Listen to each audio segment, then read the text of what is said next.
नमस्कार मु अशोक कुमार दास मु जने पशु प्रेमी प्रत्येक दिन आम कॉलोनी रे दीटी कुकुर अच्छा जो माने कि आम घर को आसती रुटी पकेले से खाते ये सब गोटे चिराचरित काम जो अनेक दिन है से खाते वंश धरिकी से था किंतु दिने मु देखिली जे गोटे कुकुर पदारू आसिकी सेठी रहिबाकू आरंभ कला सेठू एमाने भी ताको अलाउ करदेले जे हां ठीक अछि गोटे कुकुर त आछि ताकरी भाईचारा देखैकी से ताको अलाउ करदेले जे रहिला रहिकी सेठू किछि दिन पर देखा आउ बहे कुकुर मु से डाकिकी आनिति सेटिकी तापर कोन हला ना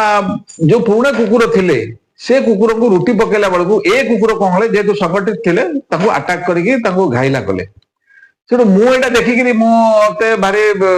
कष्ट लागिला सेठू मु कौन कला जो नुआ कुकुर आसते गोड़ेवा बाड़ी धरिकी बाड़ेवा गली बाड़ेवा गली से माने मते कहला उल्टा मते खेगड़ी देखैली मते मुह देखैली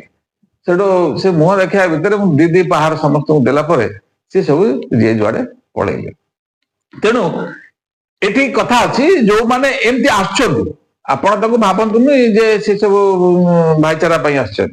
से आपणकर खाद्य उपरे आपणकर संचालन उपरे आपणकर व्यवस्था उपरे सब प्रकार से माने भागीदारी होबा करछन तेणु आपण मु जेमती पिटिली आपण सेमती चेष्टा करंतु भगैया पाए नचेत नाही काल सकाळ आपणकर खाद्य पानीय सब ध्वंस हो जिवो जय जगन्नाथ।